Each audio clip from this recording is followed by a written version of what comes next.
It's been about a year since I got one of these. What is this? This is a credit card. We use these to go shopping. We use these to go buy things. It's been about a year since I've gotten my first one. And time has been passing rather quickly. I've been busy, I've been working, I've been studying, I've been going to school. And while doing all of this, I've been able to manage building a credit. I've been able to build a good enough credit to now being 19, my credit score is about 750. So I'm going to show you guys exactly how I got a 750 credit score by the age of 19. So without further ado, let's get into how I got a 750 credit score.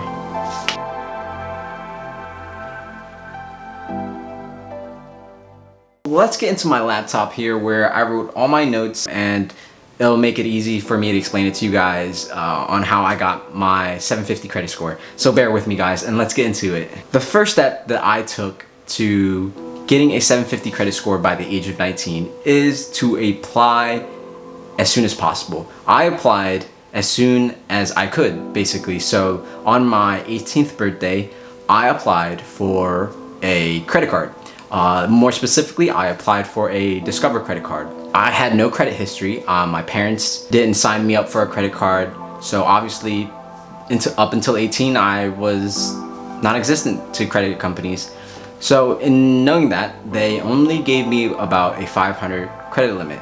Now, if you guys don't know, that's extremely low compared to certain credit cards. If you guys have credit history with your parents or whatever, most likely by the time you're 18 you might get a 2,000, 5,000 credit line. My first credit line was 500 out the gate when I was 18, and obviously I didn't spend that much money, so I only put like 100, maybe 200 max on my credit card, and I paid off in full every month and on time. So that is the key here. So for the next 3 months after getting my first credit card, I paid on time in full. Obviously, if you guys pay a minimum amount, it might be okay, but it's definitely preferable if you guys pay the full amount. It'll help your credit score grow faster than paying the minimum amount, and you guys won't incur interest. Most credit cards, your first year you won't have any APR, which is interest rates, but you guys should get in the good habit of paying in full every month on time. So that was the key to growing my credit score when I started out, the first 3 months. Now after 3 months, I decided to apply for my second credit card, and this was the Capital One Platinum MasterCard. I was able to apply for this card because my credit score had risen a little bit. It went from like about 650 to around 680, I believe. So at this time I was able to apply for the Capital One card, and I got approved. But again, since my credit history was so recent, it was only like 3 months at this time now, I was only able to get about 500 from Capital One. So together that's about 1,000, which is pretty good. I mean, considering the fact that I used less than 10% most of the time, it wasn't too bad. So following that, I continued to use both credit cards and paid them off on time in full for the next couple months. And then after that, I really wanted a special credit card, and I actually made a video on it. If you guys want to check it out, it's right here somewhere. You guys can just click it.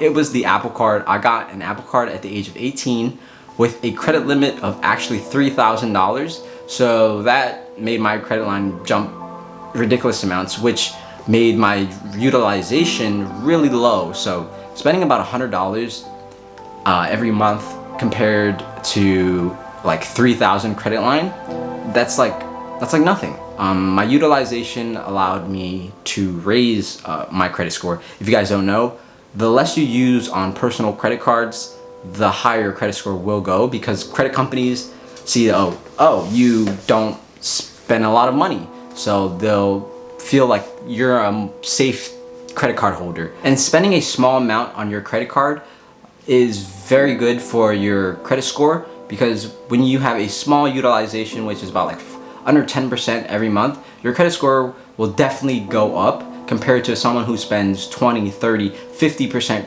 of their credit line. That is something to keep in mind. Considering that the Apple Card is and was my third credit card, it has now incurred 3 hard inquiries on my credit history by now. If you guys don't know, hard inquiries are something that you guys should avoid if you guys don't need it. If you guys want to check a video on that, I have videos on credit card mistakes to avoid, and hard inquiries is definitely one of them. You guys do not want to apply for credit cards too fast because there is a limit to how many credit cards you can get. You can't just apply and keep applying. You will get rejected eventually, and I'll explain that later in the video, especially Chase Bank. Now, with a $3,000 credit line from Apple and then a $1,000 combined from Discover and Capital One, I was able now to have a $4,000 credit line. Now I was able to use Apple Pay with my iPhone. I was able to use contactless pay. So it was very helpful in terms of if you guys have an iPhone, Apple Card is definitely something you guys should look into. I definitely made an unboxing video, so you guys can go check it out.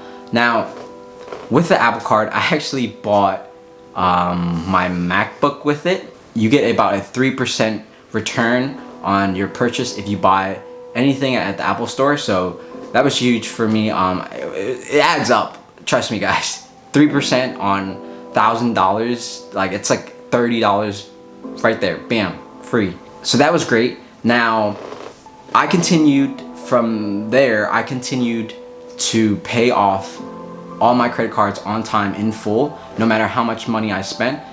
For example, if I had bought my MacBook for $1,000, I would actually just pay it off right away as soon as I bought it. So you get the savings, but you don't want that to be reported to the credit union.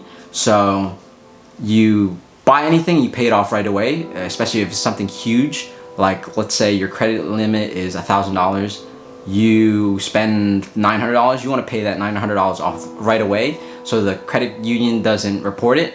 And it's really helpful because you're just getting the percentages back, savings, and then you pay it off. So that's a nice little tip to know. Around this time, my credit score is going up and down because of hard inquiries and because I have more credit cards. So I was able to show credit companies and credit union, TransUnion and Equifax, that I had multiple accounts. So the more credit cards you have, the better. However, in a short period of time is not a good thing. So you should have a lot of credit cards over months and years. So a good way is to obviously stretch your credit applications out. You don't want to apply for too many too soon, like I said before. By now, I've had around a 6-month credit history. Now, every time you open up a credit card, your credit history is averaged out. So let's say you opened one 6 months ago and you open another one now, that is going to be a 3-month average. So your credit history is averaged out. It's never just counted as the oldest card. That's why the more credit cards you have in the beginning, the better, because your average will be stronger. That is something I kept in mind. So this is why I applied for a lot of 0 annual fee credit cards. So I'll just hold them forever. The Discover, the Capital One, and the Apple Card were all 0 annual fees. So that is something to keep in mind that helped me out. Now, by now, we're going close to 680, 690. And this is when I made one of my biggest mistakes, and I think my credit score could be higher than 750 if I didn't make these mistakes. So I hope you guys listen. What you guys do not want to do is apply for 3 credit card companies in 1 week. I applied for the Citibank, I applied for Chase, I think I applied for another one, and I got slammed. They completely just said no. I think at that time period, I had too many applications in my recent history, so I applied for 3 cards in the less than 6 months, right? You can't be approved because you've had too many recent hard inquiries. So lesson learned from there, I stopped applying for credit cards for a bit. That might sound good, but I didn't really listen there. I kind of got pushed into applying for an American Express Blue Cash Everyday card by a friend.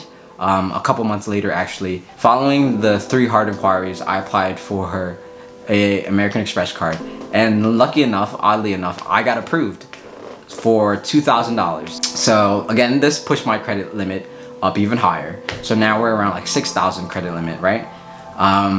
And American Express is one of those big companies that you definitely want to get into early.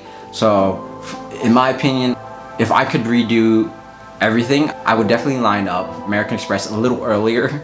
But we live and we learned. American Express definitely was a big boy credit card. Stepping into it, I was able to build my credit even faster because now I have 4 credit cards, right? Now this is around about 8-9 months after my first credit card. So from there, I actually got pre-approved for a Mercury MasterCard, and I jumped right on that. Another big mistake, but they actually gave me about a $2,000 credit line, jumped my credit limit again, so that was great. But now I had so many hard inquiries that I couldn't apply for the credit cards that I actually wanted, which was Chase. I wanted Chase so bad. American Express and Chase were my 2 most highly coveted credit card companies that I wanted to get in. So obviously I got into American Express, but I wanted to get into Chase so bad. Like, I just wanted the Chase Sapphire Reserve. I wanted the now Chase Freedom Flex and Chase Unlimited. These are amazing credit cards. They have super amazing sign-up bonuses and everything. The more I talk about it, the more salty I am because I can't get it. Why? Because Chase has a rule of 524, which is you cannot apply for Chase credit cards if you have had 5 credit cards in the past 24 months. So that means you literally will get rejected if you've had 5 or more credit cards in the past 24 months. Sucks for me. I have exactly 5 credit cards in the past 12 months. I mean, considering all things, considering all my hard inquiries, I definitely stopped applying after the Mercury MasterCard, and I just paid on time in full like I've been doing for the past 9 months. And so leading up to the next 3 months up until now, I've just been paying off in full and using very little on my credit card. I'm gonna be honest, by now, a year later, I have stopped using my debit card. If you guys want me to make a video on why you guys should stop using your debit card, then let me know in the comment section below. So with my credit cards, I was able to save 2% here, 2% here, 3% here, 1% there, basically 1% everywhere. I just used my credit card and paid it off when it was convenient or as soon as possible in full. And this made my credit score jump about like 10-20 points at a time. I was able to go from about 690 to 700 to 720, and eventually just recently this month, November, it updated to 750, 748, 750, 752. I'm just averaging it to 750 because obviously different credit bureaus report differently. So if you guys have found that interesting, if you guys have found that helpful, let me know. Smash the like button for me. It'll help me a lot. And if you guys want more credit card videos like this one, and if you guys want me to make more credit card reviews, let me know, guys. I'll make it for you guys. So with that, guys, peace out. I'll catch you guys next time.